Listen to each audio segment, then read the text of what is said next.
তথেন্দ্রিয়াণি প্রাণাংশ্চ হৃত্বা মম সর্বমেব পলায়সে কুত্র ধৃতহদ্যচৌর ত্বম ভক্তি দাম্নাসি ময়া নিরুদ্ধ। শ্রী শ্রী চৌরাগ্রগণ্য পুরুষাষ্টকের পঞ্চম অষ্টক আমাদের গতদিনের আস্বাদ্য ছিল। অর্ধ অংশ আমরা যথামতি যথাসাধ্য বর্ণনা করার চেষ্টা করেছি। অদ্যকার আলোচ্য বিষয় এর পরবর্তী অংশ। আমরা গতদিন কারা ভক্তির অধিকারী এই বিষয়ে কিঞ্চিত আলোচনা করার চেষ্টা করেছিলাম। এর পরবর্তী অংশে এই অবধি ছিলাম, ব্রহ্মাণ্ড ভ্রমিতে কোনো ভাগ্যবান জীব গুরু কৃষ্ণ প্রসাদে পায় ভক্তিলতা বীজ। বলছে ব্রহ্মাণ্ড ভ্রমণ করতে করতে কোনো না কোনো ভাগ্যবান জীব, কোনো ভাগ্যবান জীব, সবাইকে বলা হয়নি। আর আমরা এটা বিস্তারে বলেছি গতকালকে যে কতটুকু সাধনার ফলে, কত কাঠখড় পুরনোর পরে আমরা কত কত সমুদ্র লঙ্ঘন করে, কথায় বলে 7 সমুদ্র 13 নদী, সবকিছু আমরা পেরিয়ে এই মানব জন্ম লাভ করেছি। আর এই মানব জন্মের বিশেষ বৈশিষ্ট্য এই কলিযুগে শ্রীকৃষ্ণ চৈতন্য মহাপ্রভুর আচরিত যে পন্থা, অচিন্ত ভেদাভেদ তত্ত্ববাদ, এটাকে হৃদয়ে ধারণ করবার প্রয়াসী হতে পেরেছি। এখানে ব্রহ্মাণ্ড ভ্রমণ করতে করতে কোনো ভাগ্যবান জীব কার কৃপায় ভক্তিলতা বীজ পায়? গুরু কৃষ্ণ প্রসাদে পায় ভক্তিলতা বীজ। প্রথমে গুরু কৃপা, তারপরে ভগবত কৃপা। শাস্ত্রত শ্রূয়তে ভক্ত নিমাত্রস্য ধিকারিতা। ভক্তিরসামৃত সিন্ধু বললেন। এখানে বলা হয়েছে, শ্রীরূপ গোস্বামীপাদ বলছেন, মনুষ্য মাত্রেই ভগবত ভজনের অধিকারী। যদি বলা হয় ভক্তির, ভগবত ভক্তির অধিকারী কে বা কারা, মনুষ্য মাত্রই ভগবত ভজনের অধিকারী। এখানে আমরা বিস্তারে পাব বিষয়গুলি। কোন রাজন্নেন্দ্রিয়বান মুকুন্দ চরণাম ভুজম ন ভজিত সর্বত মৃত্যুরূপাস্য মমরোত্তময়ী। শ্রীপাদ সুখদেব প্রভু বললেন, হে রাজন, অর্থাৎ হে পরীক্ষিত, ইন্দ্রিয় দ্বারা ভগবত সেবার নাম ভক্তি। এবার ভক্তির সংজ্ঞা বলা হচ্ছে, ভক্তি কাকে বলে। ইন্দ্রিয়ের দ্বারা ভগবত সেবার নাম ভক্তি। এটা আমরা বিস্তারে বহুবার বলেছি, ইন্দ্রিয়গুলি কি করে ভগবত সেবায় লাগানো যায়। চক্ষু, কর্ণ, নাসিকা, জিহ্বা, ত্বক ইত্যাদি। যাহার ইন্দ্রিয় আছে তিনিই ভক্তি সাধনার অধিকারী। উত্তম দেবগণ কর্তৃক আরাধিত মুক্তিদাতা শ্রী গোবিন্দের পাদপদ্ম কে বা না ভজন করিবে। এখানে বলছে দেবগণ দ্বারা আরাধিত ভগবান এমন একজন ব্যক্তিত্ব, ওনাকে শুধু মনুষ্য ভজন করে কি? মুনি ঋষিগণ শুধু ভজন করেন না, সিদ্ধ চারণ তারা করেন না শুধু, এমনকি দেবগণ পর্যন্ত ভগবানের আরাধনা করে থাকেন। তো সেই ভগবানকে কে ভজন করবে না? এই প্রশ্নের উত্তর কি হতে পারে? সেই ভগবানকে ভজন করবে না একমাত্র যে ভগবানকে বুঝতে পারে না, ভগবানকে চিনতে পারেনি। আর ভগবান তো গীতাতে বললেন, বহু নাম জন্ম নামন্তে, যে আমি কৃষ্ণ বাসুদেব সমস্ত কিছুর মূল, সেটা লোকে কখন বুঝতে পারে? যখন বহু নাম জন্ম নামন্তে, বহু জন্মের স্বীকৃতি থাকে, সবাই জানতে পারে না। অর্থাৎ ভজনের অধিকারী কারা? সবাই, মনুষ্য মাত্রেই যাদের ইন্দ্রিয় আছে প্রত্যেকেই ভগবত ভজনের অধিকারী। আর তাহলে ভজন কাদের করা উচিত? বলছে সকলের, প্রত্যেকের ভজন করা উচিত। যদি ভজন না করে তা হইলে কুত্রাপি শান্তি পাইবে না, কারণ মৃত্যু ভয় সর্বত্রই রহিয়াছে। কখনোই কোথাও শান্তি পাওয়া যাবে না যদি ভগবত ভজন না করা যায়, কারণ মৃত্যুর ভয় সব জায়গায় আছে কিনা? মৃত্যুর ভয় নেই এমন কোন জায়গা আছে? সব জায়গায় মৃত্যুর ভয় আছে। এখানে দেখুন, এখানে একটি গুরুত্বপূর্ণ শ্লোক বর্ণনা করা হয়েছে।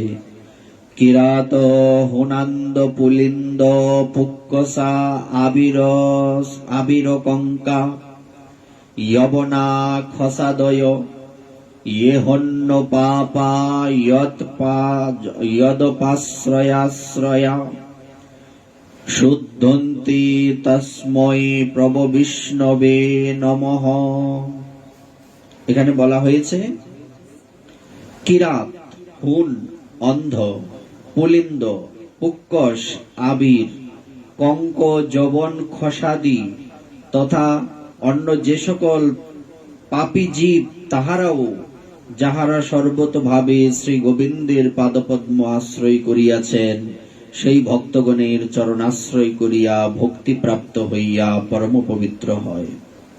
সেই পরম প্রভাবশালী ভগবান শ্রী বিষ্ণুকে নমস্কার করি। দেখুন, এখানে বলা হয়েছে সমস্ত উপজাতিদের নাম বলা হয়েছে। কিরাত, হুন, অন্ধ, পুলিন্দ, পুক্কস, ওই যে আমরা মণিপুরি, সাঁওতাল, তারপর কেউ কেউ জঙ্গলে বাস করে, অনেকেই আছে, কেউ পাহাড়ে বাস করে, হ্যাঁ, নিষাদ, কত জাতি আছে। হ্যাঁ, এই সমস্ত নামগুলি পরবর্তীতে চেঞ্জ হয়েছে, কিছু কিছু নাম, কিন্তু এই সব আগে থেকে ছিল। তো তারাও যদি ভগবানের চরণ আশ্রয় করেন, তারাও ভগবানের পবিত্র প্রেমময় কৃপা প্রাপ্ত হন, প্রেম প্রাপ্ত হন।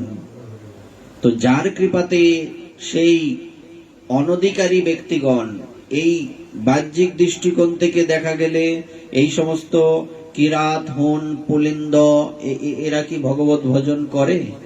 করার অধিকারী হয় কি? বাহ্যিক দৃষ্টিতে হয় না। অথচ এখানে বলা হয়েছে ভগবান বিষ্ণু এত করুণাময়, ওনার কৃপা হলে তাদেরও কৃপা হয়, তাদের উপরেও ওনার দৃষ্টি নিক্ষিপ্ত হয়। ব্রহ্মা বললেন, বৎস নারদ, ভগবত ভক্ত সঙ্গে তাহাদের আচরণ শিক্ষা করিয়া স্ত্রী, শূদ্র, হুন, শবর ও অন্যান্য পাপী ব্যক্তিগণ তথা হংস, গজ, শুক, শারিকাদি তির্যক জনিগত জীবগণ মায়ার স্বরূপ জানিতে পারে তথা উত্তীর্ণ হইতে সমর্থ হয়। কি বলা হয়েছে দেখুন, কে কাকে বলছেন ভগবত ভক্তির কথা? ব্রহ্মা বলছেন ওনার পুত্র, পরম তেজস্বী পুত্র দেবর্ষি নারদকে। বৎস নারদ, এখানে দেখুন ভগবত ভক্ত সঙ্গে তাহাদের আচরণ শিক্ষার কথা বলা হয়েছে। আচরণ, আচরণ, চাল চলন, কথা বলার ধরন, বডি ল্যাঙ্গুয়েজ, এইগুলি শিখতে হবে আগে। বলছিলাম কিনা বিষয়গুলি? এখানে এই কথাটাই বলা হয়েছে। ভগবত ভক্তদের সঙ্গে প্রথমে আমাদের কি শিখতে হবে? আচরণ শিখতে হবে। আর বৈষ্ণবের প্রথম আচরণ কি? বৈষ্ণবের ভক্তের প্রথম আচরণ কি?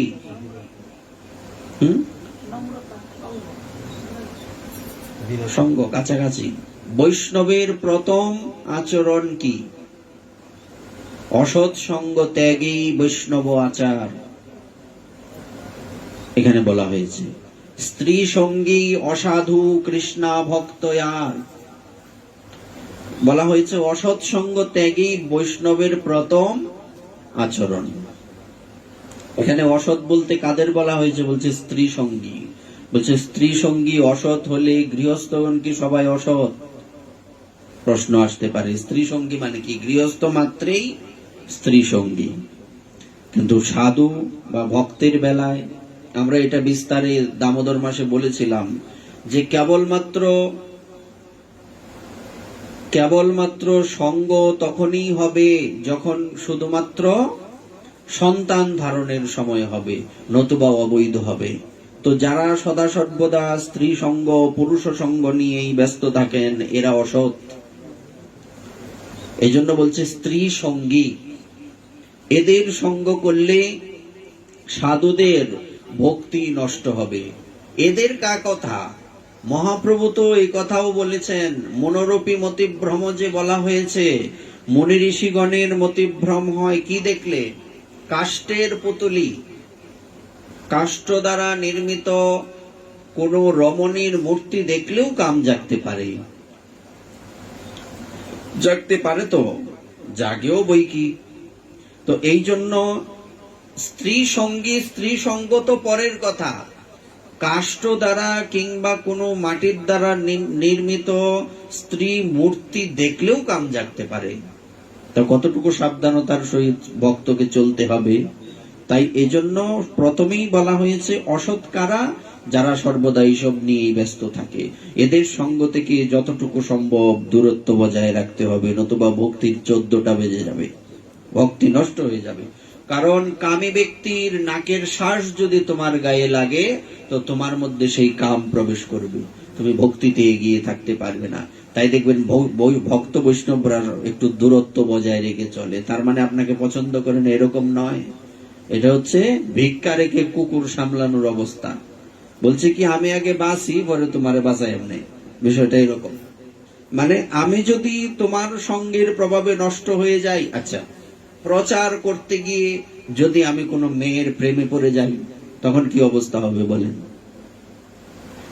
আমার আমও গেল, সালামও গেল, ভজনও হলো না, আর প্রচারের তো 14টা বাজবে। কারণ এই বিষয়টা চতুর্দিকে ছড়িয়ে যাবে। যারা ভক্ত হতে চেয়েছিল, মানে এক কথায় কোন ব্যক্তিগণ 1 জন্ম 2 জন্ম পিছিয়ে যাবে, কারণ তার ভক্তিটা নষ্ট হয়ে যাবে। এই জন্য ভক্তদেরকে, যারা বিশেষ করে যারা প্রচারক, তাদেরকে সব সময় নারী থেকে দূরে থাকতে হবে।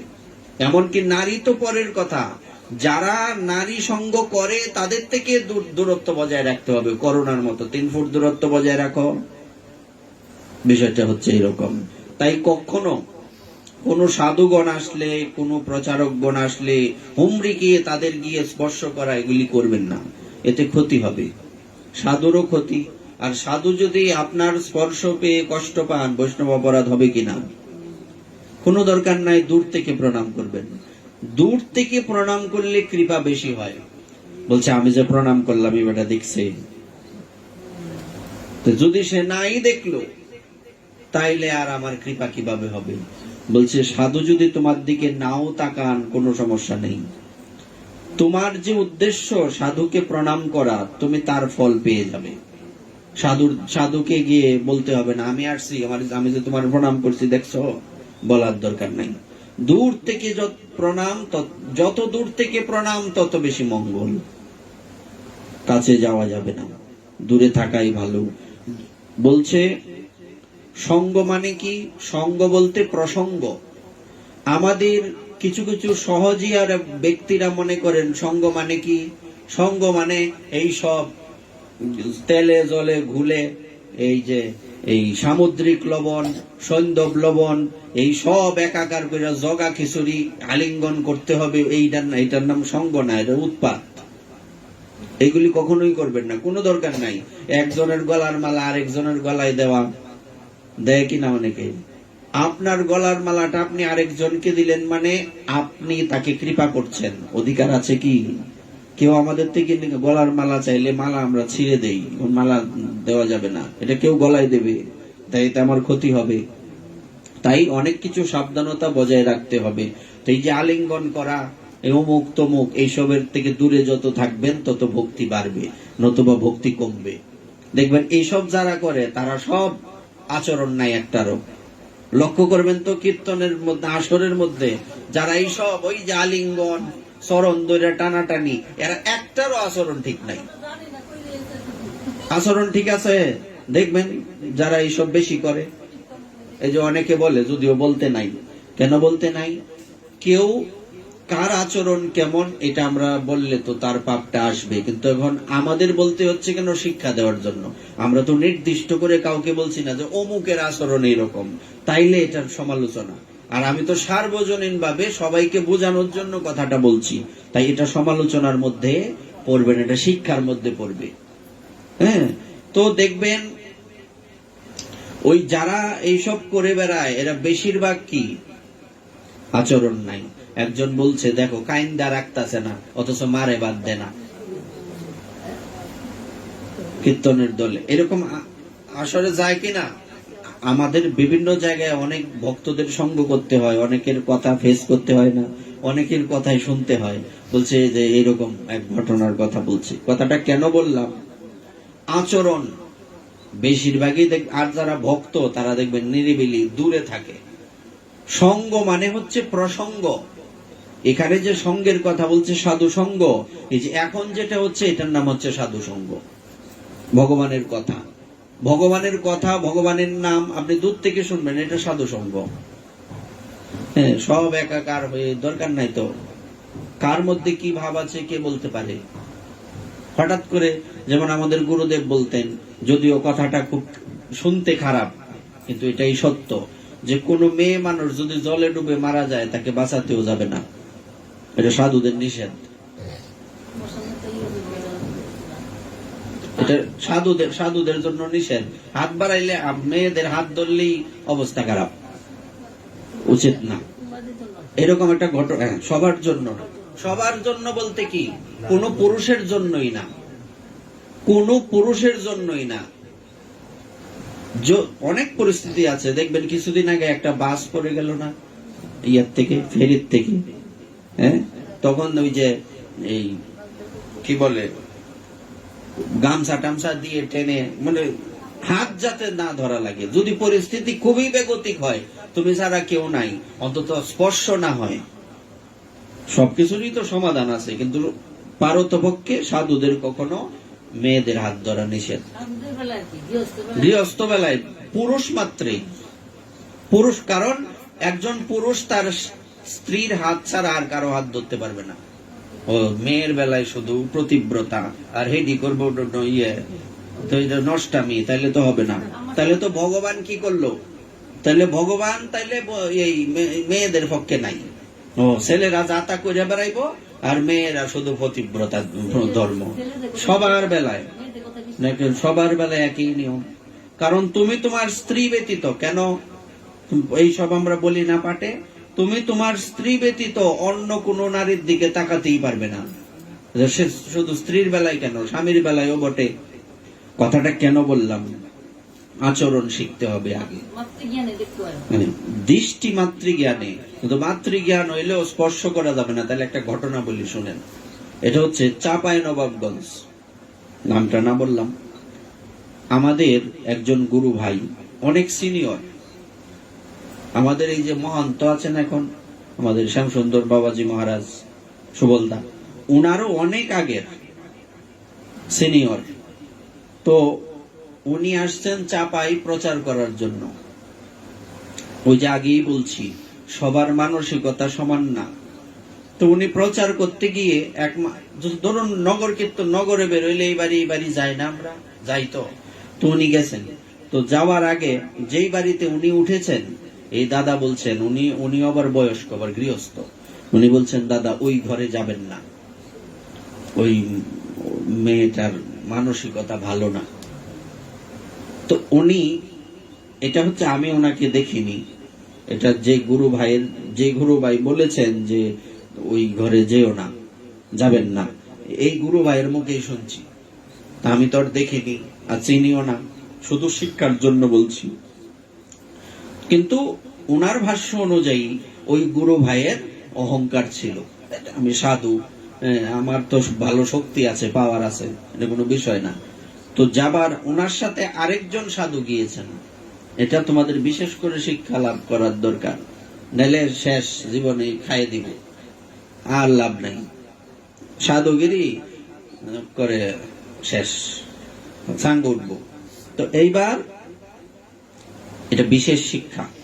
উনি কি করলেন, ওনার সাথে আরেকজন সাধু গেছেন প্রচারে, বা ঘরে ঘরে গেলে এক দুইজন সাথে যায় না, উনিও সাধু উনিও সাধু।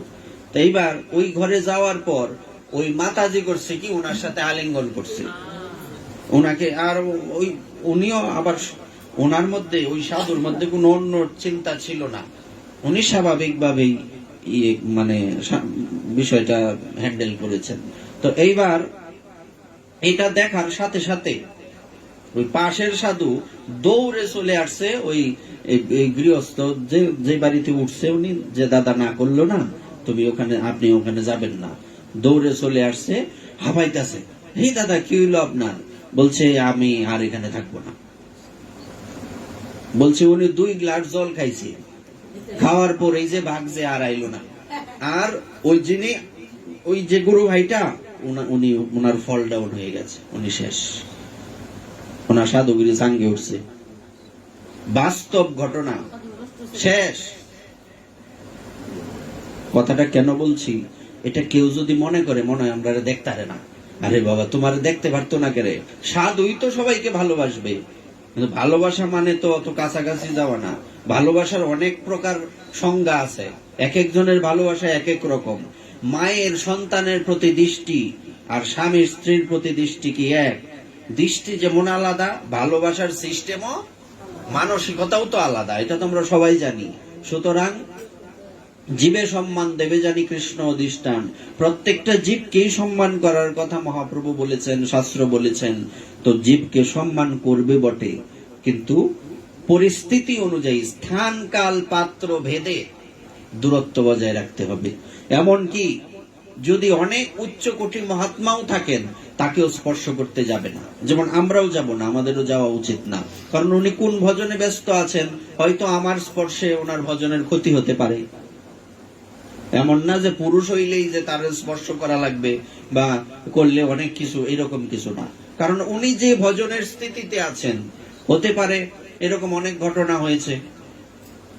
যেমন এই যে লাস্ট বার যখন আমি পরিক্রমা করতে গেলাম, তো আমি এই দণ্ডবত প্রণাম করছি, একজন সাধু, উনি একদম বৃদ্ধ, আমাদের গুরুদেবের বয়সী, তো উনি এই সবাই চলে যাওয়ার পর গড়াগড়ি দিচ্ছেন। তো আমি তো ওখানে গড়াগড়ি দিতে যাচ্ছি, তো সিস্টেমটা এরকম মনে হচ্ছে যে আমি মনে ওনার চরণ স্পর্শ করতে যাচ্ছি, উনি তো দৌড় বাইরে উঠছে এরকম। তো আমি তো ভাবলাম সর্বনাশ, আমি তো ওনার চরণ স্পর্শ করতে গেলাম না, কিন্তু উনি তো এটা ভাবছে। পরবর্তীতে ওনার সাথে আমি কথা বলছি যে বাবা আমি তো আপনার চরণ স্পর্শ করতে যাইনি। বলছে কি করবো, এত এত এখানে গৃহস্থ লোক আছে, অনেকে এরকম হয়তো ওনার চরণ স্পর্শ করতে গেছে, তাই ভাবছে। হ্যাঁ, পরে উনি বুঝতে পারছেন বিষয়টা, কারণ আমি যদি এটা না বলি তো উনাকে আমি কষ্ট দিলাম, আমার অপরাধ হয়ে গেল, তাই সাবধান। এই জন্য কথাটা কেন বলছি, আমাদেরকে আগে আচরণ শিখতে হবে, এই আবেগ বাদ দিতে হবে। আবেগে জগৎ চলে না। হ্যাঁ, কাইন্দা কাইটা করে বিনাশ করে দিতেছে, হ্যাঁ, পরে দেখা গেল আর খবর নাই, বিড়ি দিয়ে খাই, আসরতে নাই বিড়ি দিয়ে খাই, দরকারই নাই, কোনো দরকার নাই। যদি কেউ, এবং এমন কি অনেকেই আছেন যারা চরণ স্পর্শ করতে দেন, যদি মনে করেন যে উনি আপনাকে চরণ স্পর্শ করতে দিচ্ছেন, আপনি ইচ্ছে করলে চরণ স্পর্শ করতে পারেন, তবে না করা সবচেয়ে ভালো। চরণ স্পর্শ করার দরকার কি? হ্যাঁ, সমস্যা নাই, কিন্তু আমাদের লক্ষ্য রাখতে হবে যে উনি যখন চলে যাবেন তখন সেখান থেকে চরণ ধুলি নেবেন। এবং এই কারোরই মা বাবারও চরণ স্পর্শ করার অপেক্ষা কি, এমনি প্রণাম করো দূর থেকে, চরণ ধুলি কি চলে গেলে নেওয়া যায় না? কি দরকার? কে কোন স্থিতিতে আছেন বলা যায় না। এই জন্য সিনিয়র জুনিয়র এরকম কিছু ব্যাপার থাকে, এইগুলি আমাদের বিচার করতে হবে। এবং সমবয়সী যারা একই ক্যাটাগরির ভক্ত, তাদেরকেও যথার্থ দূরত্ব বজায় রেখে থাকতে হবে।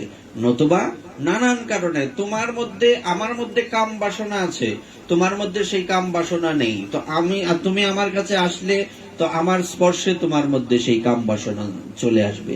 সুতরাং এগুলি সবার বেলায়, এগুলি স্পর্শ দোষ, অনেক প্রকার দোষ, অন্ন দোষ, সঙ্গ দোষ, স্পর্শ দোষ,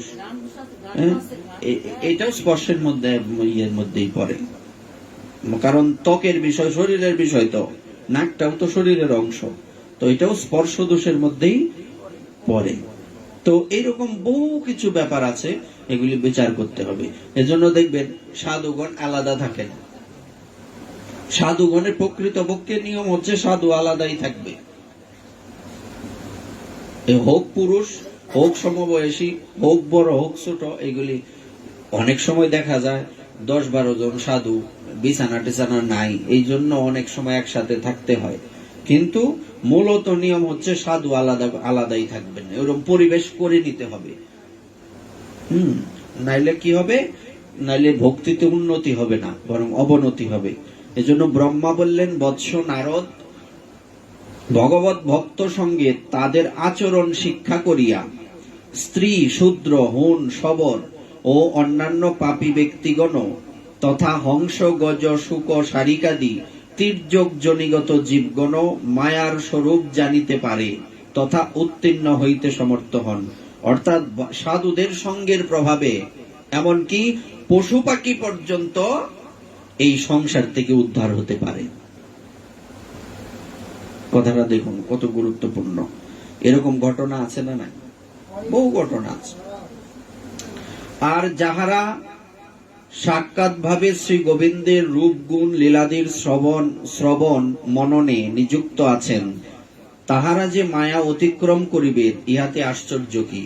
অর্থাৎ যারা সাধু সঙ্গ করে, কোনো না কোনো কারণবশত কোনো পশু পাখিও যদি সাধু সঙ্গ পেয়ে যায়, তাদের যদি উদ্ধার হতে পারে, তবে যারা সাক্ষাৎ ভগবত সেবা করে, সাক্ষাৎ যারা ভগবানের কথা বলে, যারা সাক্ষাৎ ভগবানের কথা শ্রবণ করে, যারা সাক্ষাৎ ভগবানের কথা, ভগবানের নাম, ধাম ইত্যাদি স্মরণ মনন করেন, তাদের যে কৃপা হবে, এটা কি আশ্চর্য? এটা তো আশ্চর্য না, এই কথাটা বলছে।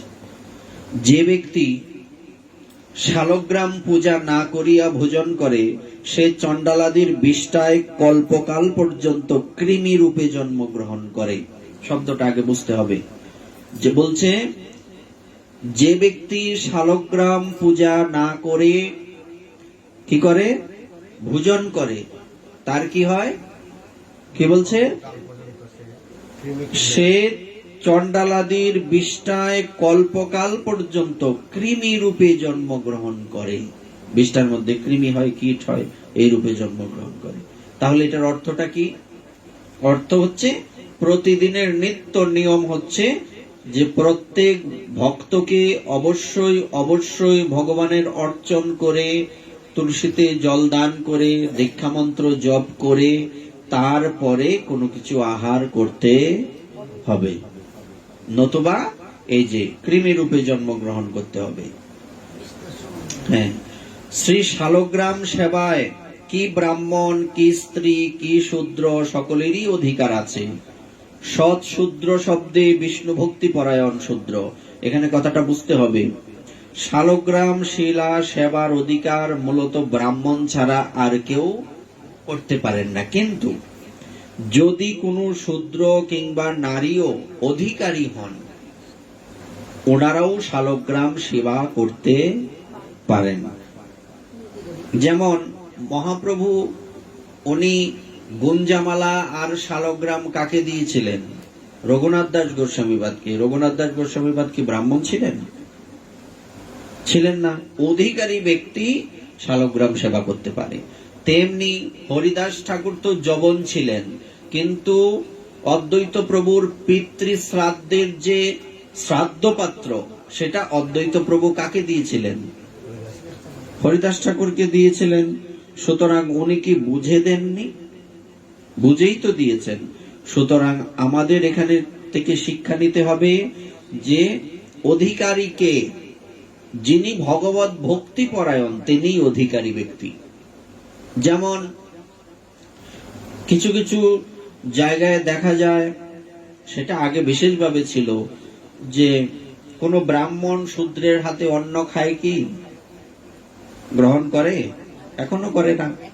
এখনো পর্যন্ত অনেক গোস্বামীগণ ব্রাহ্মণ ছাড়া সেবা করেন না, অনেকেই করেন না, বহু। হ্যাঁ, কিন্তু আমরা সেবা করি কিনা? কেন করি? কারণ এই যে অধিকারী, শাস্ত্র তো তাই বলেছেন। এখন কে কার হাতে খাবে, কার হাতে খাবে না, এটা নিতান্ত তাদের ব্যক্তিগত বা তার ব্যক্তিগত বিষয়। এটা নিয়ে আমাদের কোনো কথা নেই, কিন্তু বোঝানোর জন্য বলা। তো আমরা কেন গ্রহণ করছি? আমরা শূদ্রের হাতে খাই না, কেন খাই? আমরা ব্রাহ্মণের হাতেও খাবো না, যদি সেই ব্রাহ্মণ শুদ্ধ ব্রাহ্মণ না হন, বৈষ্ণব না হন, তাই তো। আবার শূদ্রের হাতেও গ্রহণ করব, সে যদি মেথরও হয় তার হাতেও গ্রহণ করব, যদি সে বৈষ্ণব হয়। তো এখানে তো আর কোনো নিয়ম কানুনের বিষয় থাকছে না যে ব্রাহ্মণ শূদ্রের হাতে গ্রহণ করবে না। তো এটাই এখানে বলা হয়েছে। সৎ শূদ্র শব্দে বিষ্ণু ভক্তি পরায়ণ শূদ্র, অন্যের অর্থাৎ যাহারা বিষ্ণু ভক্তি পরায়ণ নহে, তাহাদের শালগ্রাম শিলায় অধিকার নাই। বিষয়টা হচ্ছে, যারা বিষ্ণু ভক্তি পরায়ণ নয়, তাদের শালগ্রাম শিলা সেবার অধিকার নেই। আরেকটা বিষয় হচ্ছে, গুরুদেব শালগ্রাম শিলা সেবার অধিকার দিতে হবে ওনাকে। শিষ্যকে গুরুদেব যদি বলেন শালগ্রাম সেবা তুমি করতে পারবে, তবেই শেষ করতে পারবে, এটা একটা ব্যাপার আছে, সবাই করতে পারবে না। অতএব স্ত্রী শূদ্রাদির শালগ্রাম পূজায় যে সকল নিষেধ বচন দেখা যায়, তত্ত্বদ্রষ্টাগণ বলিয়া থাকেন, তাহা কেবল অভক্তের জন্য, ভক্তদের জন্য নয়। আর তাহলে এবার প্রশ্ন করতে পারেন, আমাদের বাড়িতে শালগ্রাম নেই, তো বলা হলো যে শালগ্রাম সেবা না করে যদি কেউ আহার করে, তাহলে তাকে চণ্ডালাদের বিষ্ঠার মধ্যে কৃমিরূপে কোটিকল্পকাল থাকতে হবে। এটার মানে কি? প্রশ্ন আসে কিনা? এখানে শালগ্রাম বলতে শুধু শালগ্রাম নয়, এটা বিগ্রহ হতে পারে, চিত্রপট হতে পারে, ভগবত সেবা, সেটা নাম ব্রহ্ম হতে পারে। ধরুন আপনার কাছে কোনো বিগ্রহ চিত্রপট কিছু নেই, আপনি এই হরি নামটা সামনে রেখে সেবা পূজা করেন, এখানে আপনি পুষ্প তুলসী দিতে পারবেন? নাম, এই নাম কার নাম? ভগবানের নাম। সুতরাং আপনি যদি ইচ্ছে করেন এই নামের মধ্যেও, নাম ব্রহ্ম আমরা বলছিলাম, নামের মধ্যেও তুলসী পুষ্প অর্পণ করে, অর্চন করে, তারপরে আপনি ভোগ নিবেদন করতে পারবেন। কিংবা যদি কোনো কিছুই না থাকে, তখন আপনি কি করবেন? তাও নিবেদনের ব্যবস্থা আছে, ব্যবস্থা আছে। লেখ্য আলেখ্য, লেখা, এই যে লেখা আছে, চিত্র অঙ্কন, কিংবা ওই যে চিত্রপট, ছবি আদি, কিংবা বিগ্রহ, শালগ্রাম, তার শিবলিঙ্গ, এইসব অনেক কিছুর ব্যাপার আছে। তো যে কোনো আপনার যে আরাধ্য, যে কোনো বলতে আপনার যে আরাধ্য, তার সেবা না করে আপনি কোনো কিছু আহার করতে পারবেন না। এইগুলি মাস্ট। এটা হচ্ছে প্রতিদিন নিত্য ভগবানের অর্চন, দীক্ষামন্ত্র জপ, বৃন্দা দেবীর মানে তুলসীতে জলদান, এইসব আমাদের বাধ্যতামূলক করেই তারপরে আহার গ্রহণ করতে হবে, তার আগে করা যাবে না।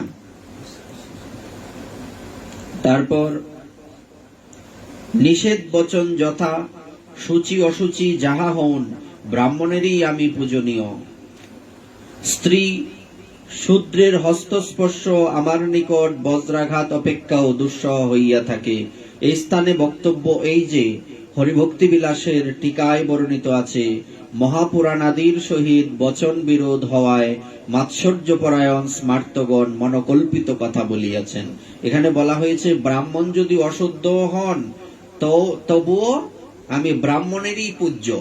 এটা মূলত স্মার্ত কিছু ব্রাহ্মণগণ ওনাদের সুবিধার জন্য এই কথাগুলি বিশেষভাবে প্রচার করে থাকেন।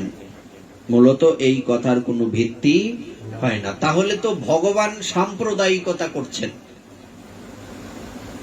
মানুষ সাম্প্রদায়িক হতে পারে, কট্টর হতে পারে, ভগবান কি সাম্প্রদায়িক হতে পারেন? ভগবান কি কারো বাপদাদার কি না? কোনদিন এটা কি বলা যায়? ভগবান তো সকলের। তো ইনার সেবা সবাই করতে পারবেন না এমন হয় কেন, হবে কেন? সুতরাং এইসব কথা শুনবেন না। অনেকেই বলে থাকেন শূদ্র কখনো অন্ন ভোগ দিতে পারবে না। অনেকেই এখনো পর্যন্ত এত কিছু শ্রবণের পরেও এখনো এসে জিজ্ঞাসা করে যে আমি কি অন্ন ভোগ দিতে পারবো? আরে বাবা, তুমি নিত্য প্রসাদ পাচ্ছ, শাস্ত্র তো এই কথাই বলছেন। এই কথাগুলি কি আমি তৈরি করেছি? এই যে আমাদের হ্যাঁ, এটা একটা ব্যাপার আছে। কারণ আমি আমিষাহার যদি করি তা আমি কি করে অন্ন ভোগটা দেই? এটা বিষয়টা হচ্ছে এরকম যে ডান হাতে আপনি ভগবানের চরণে পুষ্প দিচ্ছেন, বাম হাতে ইট নিয়ে ভগবানের মাথার পিছন দিয়ে বাড়ি দিতেছেন। অর্থাৎ নিত্য অন্ন ভোগও দিচ্ছেন আবার আমিষও খাচ্ছেন। বিষয়টা এরকম। ভালো না? সেবাটা সুন্দর না? এই আসে কেন? সুন্দর সেবা। চরণে আপনি ডান হাত দিয়া তো চরণে পুষ্প তুলসী দিচ্ছেন, অন্ন ভোগ দিচ্ছেন, আর বাম হাত দিয়া পিছনে, এটা কেউ দেখতেছে না তো, সমস্যা কি? তো এই জন্য যারা কে এইসব কথা আসবেই না এখানে। যারা নিত্য প্রসাদ পায় না তাদের অন্ন ভোগের অধিকার নাই নাই নাই। যদি এখানে কোন দিন অমুক তমুক শুরু করুক, এইসব এইটার মধ্যে চলে না। অন্য কিছু দেও, কি বলে কি বলে সিরাও তো ধইলে অন্য সমান। আপনি ফল দিবেন, মিষ্টি আদি দেবেন। মিষ্টি না কেন? খই, খই কি দিয়া তৈরি? ভাজক কি দিয়া তৈরি? ধানের থেকে আসে। মানে মদ্দা কথা হচ্ছে আমাদের এটা লক্ষ্য রাখতে হবে, মিষ্টান্নাদি, মিষ্টি মিষ্টি জাতীয় যা কিছু আছে, পারণার দিন, পারণের দিন আপনি যেমন অনেককেই দেখবেন ফল ভোগ দেয়, তারপর ফল প্রসাদটা ওই মিশায়া তারপরে গ্রহণ করে। সেরার সাথে হোক, অন্যের সাথে হোক, কোনো সমস্যা নেই। এটাই বিধান। কারণ সবকিছুর না, সবকিছুর একটা নিয়ম থাকে। প্রত্যেকের কথায় বলে না যে প্রত্যেকের একটা নির্দিষ্ট সীমা থাকে। মানুষের বাড়ি ঘরের তো একটা সীমানা আছে না? নাই। আমি তোমার বাড়ির থেকে এত ফদ্দানি করলে লাভ হইতো না। তেমনি প্রত্যেকের কিছু নিয়মেরও সীমা থাকবে, সীমা ছাড়িয়ে যাওয়া যাবে না। তাহলে অনধিকার চর্চা হয়। একটা শব্দ আমরা পড়ছি না, অনধিকার চর্চা। যা আমার অধিকারে নাই তা আমি করব কেন?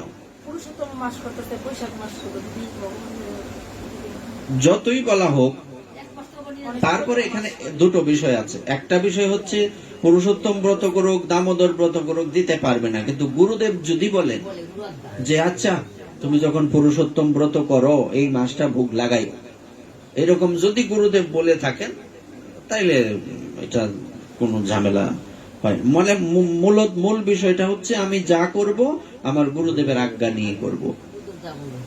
কিছু কিছু ব্যাপার আছে যেগুলি গুরুদেব বলে দিলে হয়। আবার যদি কোনো গুরুদেব সুবিধাবাদী গুরুদেব হয়, নিজের সুবিধার জন্য শিষ্যকে ব্যবহার করার জন্য একটা নিয়ম করে দিছে, তাইলে হবে না। গুরুদেব তো শাস্ত্রের বাইরে যেতে পারবেন না।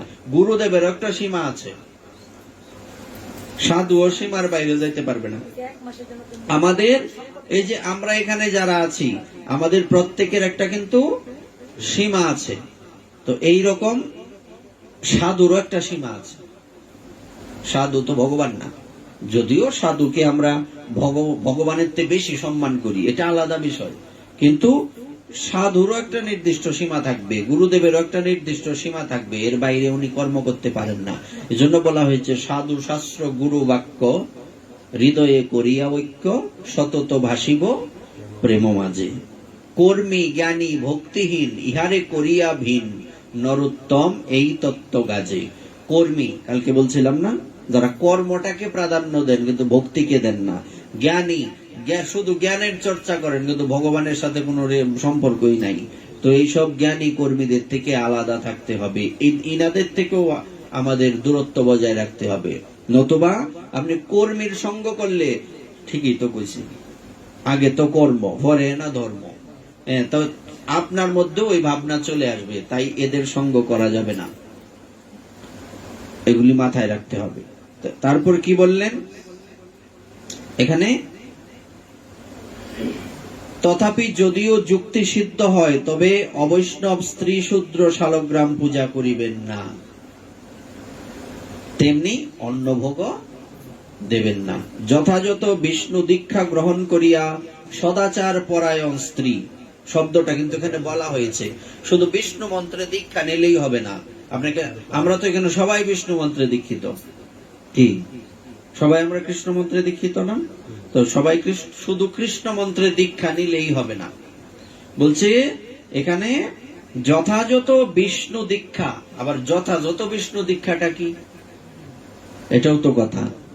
দেখুন, যদিও ভগবানের নাম আর ভগবানের মধ্যে পার্থক্য নেই, যে কোনো একটা নাম আপনি জপ করতে পারেন, এটা কৃষ্ণ কৃষ্ণ, রাধে রাধে, রাম রাম জপ, যাই জপ করতে পারেন, বিষ্ণু বিষ্ণু, আপনি যাই নিতাই গৌর, আপনার ইচ্ছা, আপনি যে কোনো নাম সবসময় কি করতে পারেন, জপ করতে পারেন, এটা বিষয় না। কিন্তু যখন আপনি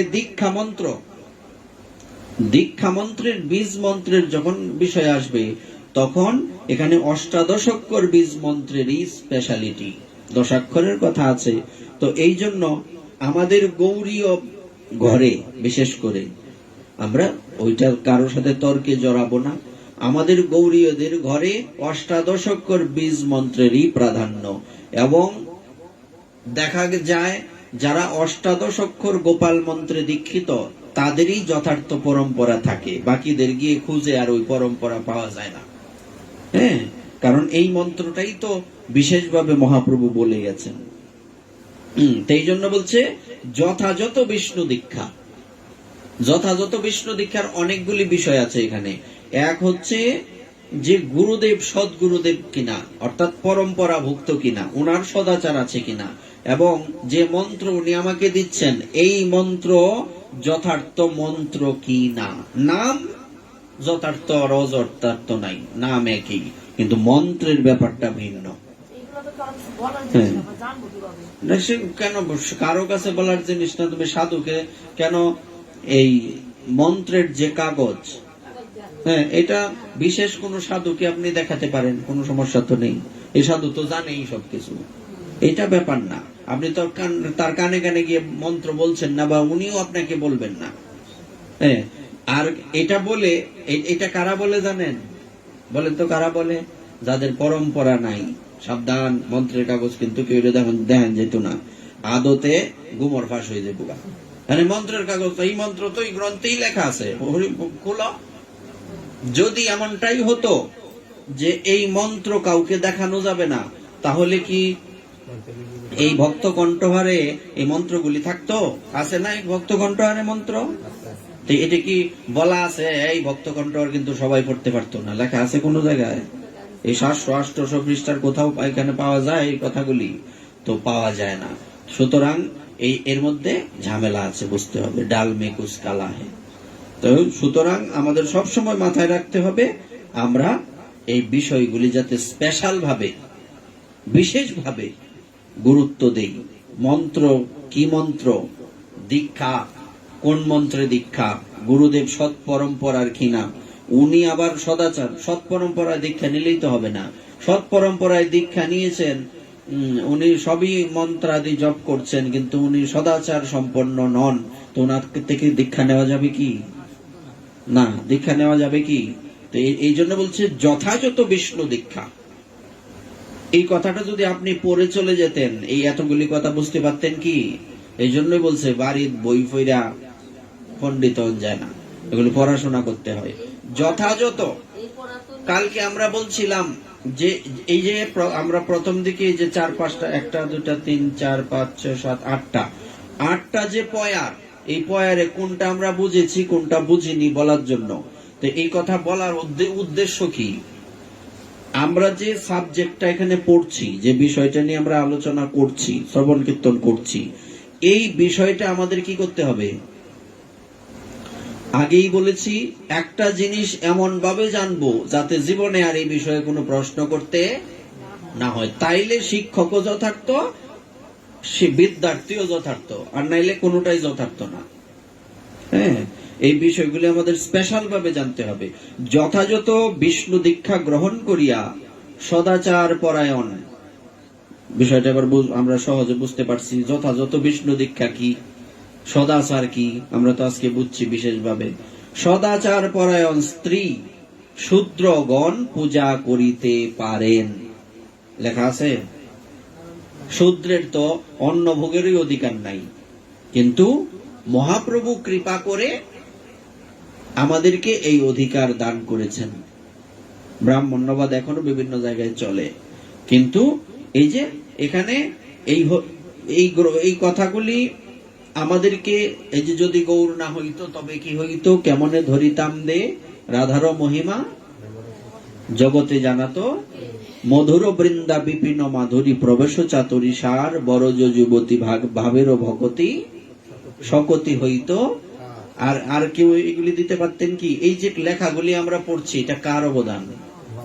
মহাপ্রভুর অবদান। পরবর্তীতে পরম্পরায় আমাদের গুরুদেব গণেরও অবদান, গুরু পরম্পরার মহাজন, তারপর আমাদের মহাজনগণের অবদান।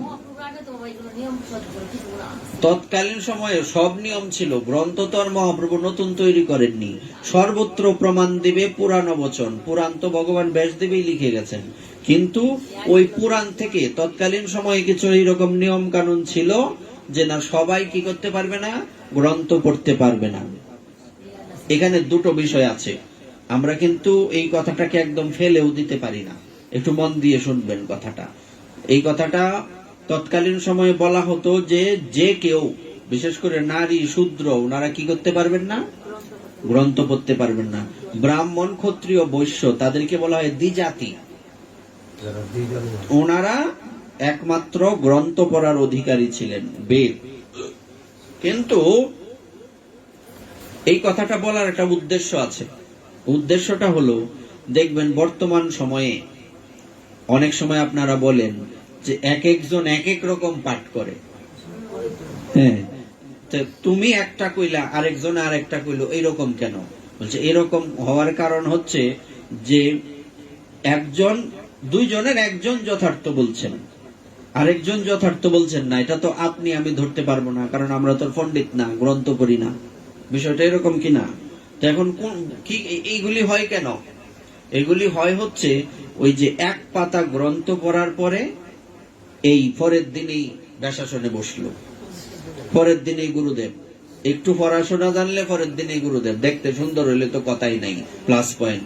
বাবারি বাবা, আমার গুরুদেব দেখতে যে সুন্দর রে, টুক্কা দিলে রক্ত বাইরইব, সুন্দর দই কি ফানি খাইব?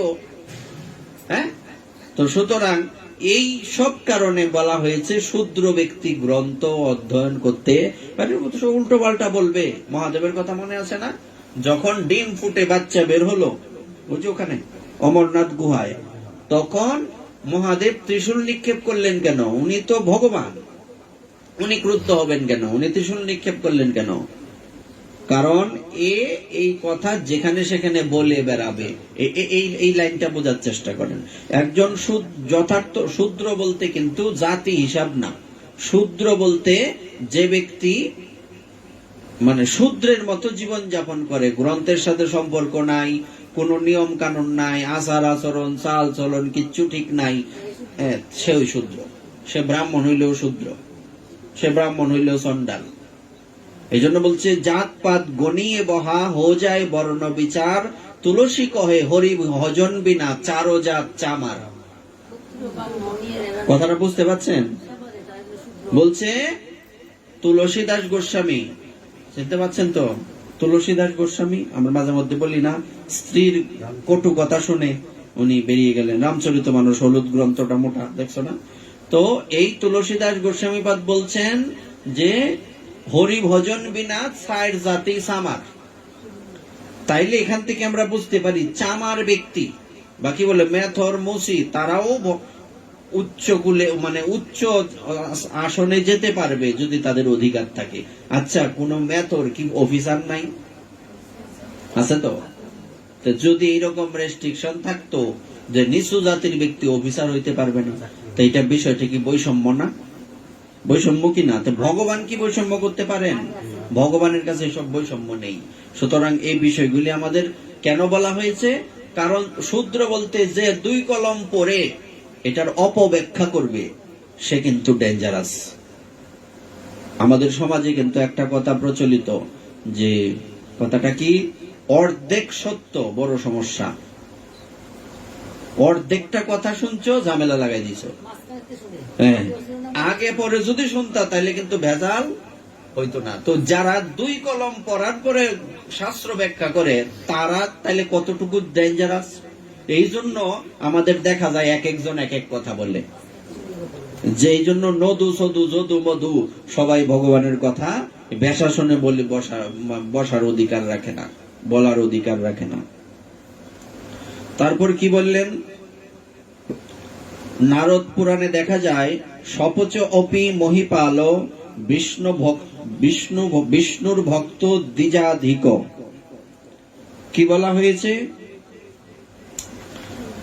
দেখুন, বিষয়টা খুব গুরুত্বপূর্ণ। ইতিহাস সমুচ্চয় বলছে, শূদ্রম বা ভগবত ভক্তম নিষাদম সপচম তথা বিক্ষতি জাতি সমান্নাত সয়াতি নরকম ধ্রুবম। এরকম এইগুলি বলা আছে। সপচ অপি, সপচ নিচু জাতি, হ্যাঁ, কুকুর বুঝি চন্ডাল, চন্ডালে কুকুরও ভোজন করে, কুকুর কুত্তা খা, সহজে কই তাহলে বুঝবা। সপচ অপি, কুকুর বুঝি চন্ডাল, সেও বিষ্ণু ভক্তি লাভ করলে বিষ্ণুর ভক্ত দ্বিজাধিক,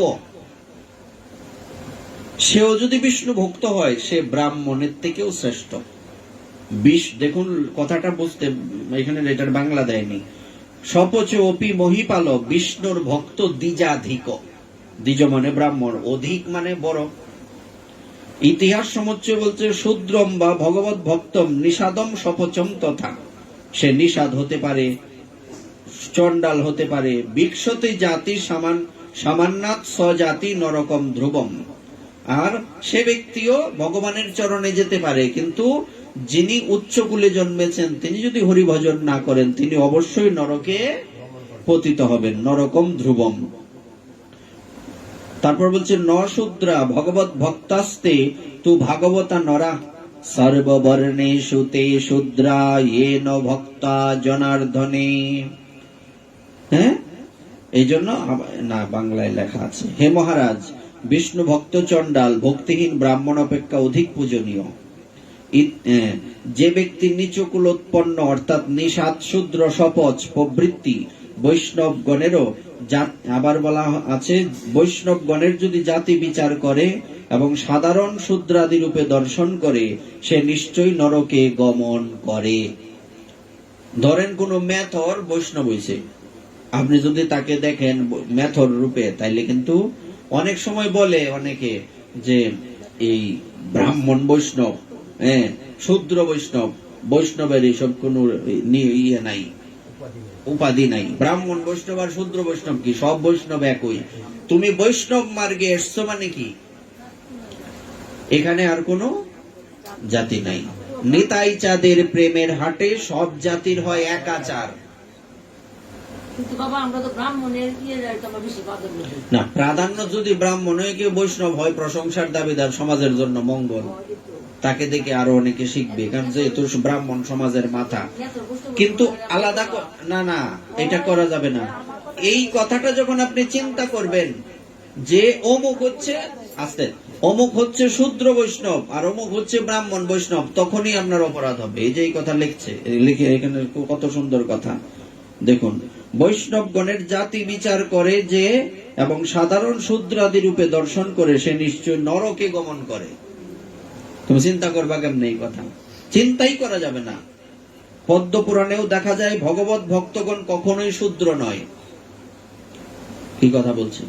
যারা ভগবানের ভক্ত তারা কখনো শূদ্র নয়। তাহারা ভুবন পাবনকারী মহাভাগবত। ভুবন মানে ভুবন, ভুবন শব্দের অর্থ কি? পৃথিবী। পৃথিবী পাবনকারী মানে পৃথিবী, একটা পৃথিবী উদ্ধার করতে পারেন। ভুবন পাবনকারী, পালনকারী না, পাবন, পাবন মানে উদ্ধারকারী। পৃথিবী উদ্ধারকারী মহাভাগবত। ভাগবত না শুধু, কি ভাগবত? মহাভাগবত। পরন্তু সকল বর্ণের মধ্যে তাহারাই শূদ্র যাহারা ভগবত ভক্ত নন। এর বাকি অংশ আমরা আগামীকাল আস্বাদনের চেষ্টা করব। তো আজকের এই আলোচনার আপনাদের চরণে প্রণাম জানিয়ে এখানেই বিশ্রাম। শ্রী গুরু